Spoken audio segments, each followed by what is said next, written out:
Bapak Ibu yang terkasih di dalam Tuhan Yesus Kristus, berjumpa lagi dengan Renungan Malam GKJ Semarang Timur 5 April 2022. Terlebih dulu marilah kita siapkan hati, pikiran, tubuh dan jiwa kita untuk menerima sebagian firman Tuhan pada malam hari ini. Namun sebelumnya marilah kita berdoa. Bapa yang Maha Kasih, Allah yang kami sembah di dalam Tuhan Yesus Kristus, Bapa yang baik bahkan teramat baik, kami pada malam hari ini Tuhan sujud kehadirat-Mu untuk mengucapkan syukur kami atas berkat yang telah Engkau limpahkan pada kami melalui pekerjaan kami masing-masing. Dan pada malam hari ini kami akan menerima firman-Mu, kiranya Tuhan bekerja atas kami, supaya firman yang kami terima pada malam hari ini bisa menjadi petunjuk di dalam kehidupan kami, supaya tidak melenceng ke kanan maupun ke kiri, namun berjalan seturut dengan kehendak-Mu saja. Kiranya Roh Kudus-Mu bekerja atas kami sekalian.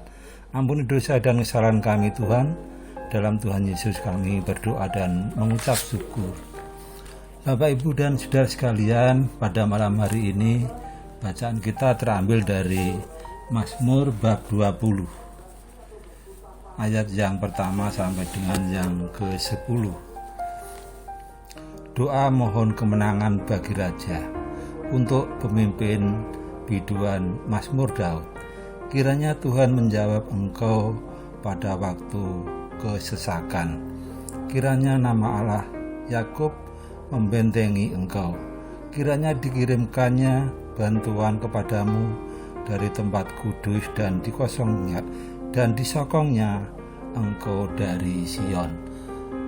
Kiranya diingatnya segala korban persembahanmu dan disukainya korban bakaranmu.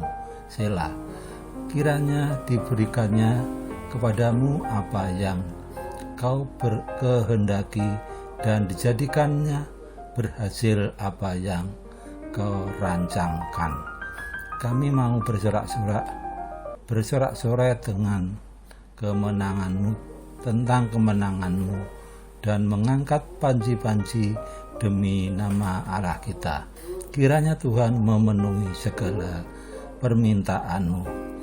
Sekarang aku tahu bahwa Tuhan memberi kesempatan kepada orang yang diurapinya dan menjawabnya dari surganya yang kudus dengan kemenangan yang gilang gemilang oleh tangan kanannya. Orang ini memegahkan kereta dan orang itu memegahkan kuda, tetapi kita bermegah dalam nama Tuhan Allah kita. Mereka rebah dan jatuh, tetapi kita bangun berdiri dan tegak dan tetap tegak. Ya Tuhan, berikanlah kemenangan kepada Raja. Jawablah kiranya kami pada waktu kami berseru. Sedemikian jauh Bapak, Ibu, dan saudara sekalian. Namun saya akan membacakan ayat yang ke-7 sekali lagi. Sekarang aku tahu bahwa memberi kemenangan kepada orang yang diurapinya dan menjawabnya dari surganya yang kudus dengan kemenangan yang gilang gemilang oleh tangan kanannya. Bapak, Ibu, dan saudara sekalian, tema pada malam hari ini yaitu ukuran untung rugi menjadi saksi Kristus. Bapak, Ibu, dan saudara sekalian, hidup di tengah keberagaman memang tidak mudah. Kita dituntut untuk memahami keberadaan mereka yang jelas berbeda dengan keberadaan diri kita sendiri. Ada perbedaan etnis, status sosial ekonomi, orientasi politik, golongan, agama, dan sebagainya. Namun apabila kita sadar bahwa keberagaman itu adalah ciptaan Tuhan dan bahwa ialah yang akan memampukan kita menerima berbagai perbedaan itu, maka kita akan mudah menerima keberadaan mereka, bahkan bertoleransi dengan mereka. Bapak, Ibu, dan Saudara, menerima keberagaman tidak berarti menghilangkan identitas diri kita sendiri. Tuhan telah menciptakan pribadi lepas pribadi secara unik dan menarik. Identitas diri harus tetap dijaga, namun juga bisa menghargai keberadaan orang lain. Oleh karena itu, di era globalisasi ini, setiap orang dituntut untuk membekali diri dengan banyak hal yang bisa dipakai dalam menghadapi persaingan yang sangat ketat ini. Dari sekian banyak bekal yang harus dipersiapkan, ada satu bekal yang sangat penting dalam menghadapi persaingan, yaitu pribadi yang baik. Melalui pribadi yang baik inilah seseorang akan menjadi orang yang lebih berhasil dari persaingan. Bapak, Ibu, dan Saudara sekalian, Daud memaparkan isi doanya dalam bentuk nyanyian tentang orang-orang yang diberkati Tuhan dengan hidup lebih berhasil. Ternyata orang-orang yang hidup lebih berhasil tidak ditentukan oleh sarana atau fasilitas yang memadai dan kesempatan yang baik saja, melainkan juga oleh kepribadian yang baik. Inilah indikasi kepribadian yang baik. Yang pertama, hidup berkenan di hati Tuhan.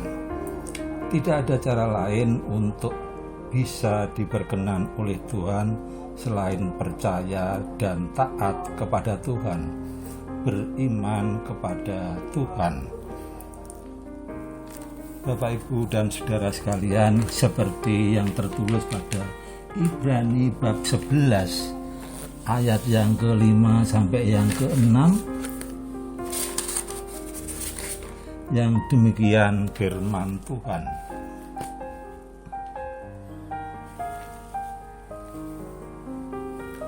Karena iman Henokh terangkat supaya ia tidak mengalami kematian, dan ia tidak ditemukan karena Allah telah mengangkatnya. Sebab sebelum ia terangkat, ia memperoleh kesaksian, bahkan ia berkenan kepada Allah. Tetapi tanpa iman, tidak mungkin orang berkenan kepada Allah.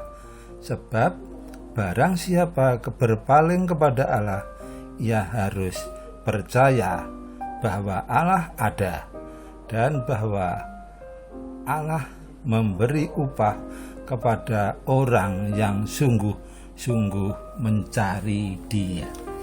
Bapak, Ibu, dan Saudara sekalian, beriman tidaklah cukup. Beriman kepada Tuhan tidaklah cukup, tetapi iman harus diusahakan dengan sungguh-sungguh, seperti tertulis di dalam 2 Petrus bab 1 ayat yang ke-5 sampai dengan yang ke-8. Justru karena itu kamu harus dengan sungguh-sungguh berusaha untuk menambahkan kepada imanmu kebajikan, dan kepada kebajikan pengetahuan, dan kepada pengetahuan penguasaan diri, kepada penguasaan diri ketekunan, dan kepada ketekunan kesalehan, dan kepada kesalehan kasih akan saudara-saudara, dan kepada kasih akan saudara-saudara, kasih akan semua orang. Sebab apabila semuanya itu ada padamu dengan berlimpah-limpah, kamu akan dibuatnya menjadi giat dan berhasil di dalam pengenalanmu akan Yesus Kristus Tuhan kita. Bapak, Ibu, dan saudara sekalian, sebab tidak mungkin seorang berkenan di hati Tuhan jika ia hidup meremehkan dan melawan Tuhan. Yang kedua, dapat dipercaya oleh Tuhan. Hidup tidaklah cukup hanya percaya kepada Tuhan, namun juga harus dapat dipercaya oleh Tuhan.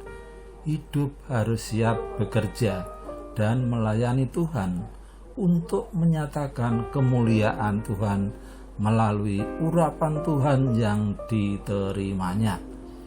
Sesungguhnya menerima pengurapan berarti siap menerima tanggung jawab sebagai orang yang dapat dipercaya oleh Tuhan.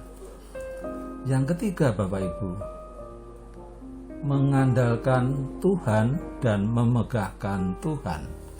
Sikap ini perlu dibuktikan dengan kerendahan hati, baik di hadapan Tuhan maupun di hadapan sesama manusia, dan tidak sombong. Barang siapa menyombongkan diri, ia akan direndahkan. Barang siapa merendahkan hati, ia akan ditinggikan. Bapak, Ibu, dan saudara sekalian, marilah kita berusaha dengan sungguh-sungguh untuk memiliki kepribadian yang baik di hadapan Tuhan, dan percaya jika kita memiliki kepribadian yang baik di hadapan Tuhan, maka kita akan meraih hidup yang lebih berhasil, dan Tuhan pasti sudah menyediakan apa yang kita perlukan. Amin. Mari kita tutup dengan doa. Bapa yang Maha Kasih, kami datang lagi Tuhan menghadap ke hadirat-Mu untuk mengucapkan syukur dan terima kasih kami atas tuntunan-Mu di dalam kami merenungkan firman-Mu pada malam hari ini. Dan Engkau telah mengingatkan pada kami untuk semakin bersungguh-sungguh di dalam membangun iman kami terhadap Engkau, yang tertulis di dalam 2 Petrus tadi, 2 Petrus 1 ayat 5-8 tadi. Ampuni dosa kami Tuhan, bila sampai saat ini kami hanya biasa-biasa di dalam mengenal Engkau. Tuntunlah kami Tuhan melalui Roh Kudus-Mu, agar kehidupan kami semakin mengandalkan Engkau saja dan memiliki kepribadian yang baik di dalam Tuhan Yesus Kristus. Kami berdoa dan mengucap syukur. Amin. Bapak, Ibu, dan saudara sekalian, sampai jumpa lagi pada renungan malam yang berikutnya. Tuhan memberkati.